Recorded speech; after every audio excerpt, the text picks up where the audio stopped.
May adlaw bay. Good morning sa tanan day bay. Good morning sa tanan da bay.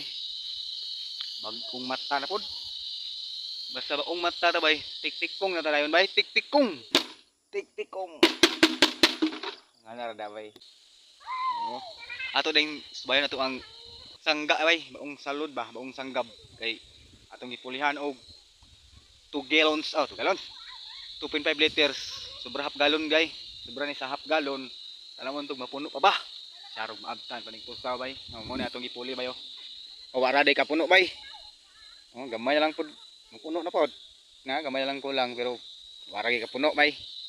Pasabot na nga hapit mo tong galon na to ang usa ka bungol bay. Hapit mo sa tong galon ang atong dawat sa usa ka bungol kay kani sobra ni sa tunga sa galon. 2.5 liters man ni bay. Atong gipulihan kay di gyud masilbi bay og katong 1.7 og 1.5 liters bay di masilbi kay lumos atong bungol bay. So ato na gipulihan magama ka tag kawayan bay galing kay man nakit-an kanang dako bitaw nga kawayan kanang dako og buho ba. Sagaran diri dool sa mua kay may mag kuan buho mo nang makakita bay. Mo nang kani atong gigamit isakripisyo to tong tumbler bay. Nga tumagalon. Hapit na sa puno bay. Kung nagyud ni gamay ang puno ni.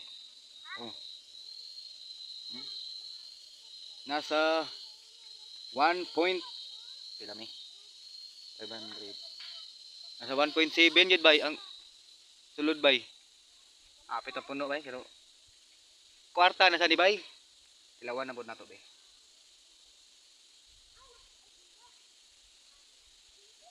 30 yun ang isa bay lami kay bay fresh na fresh ba ug sa tao pa na fresh bagong ligo bay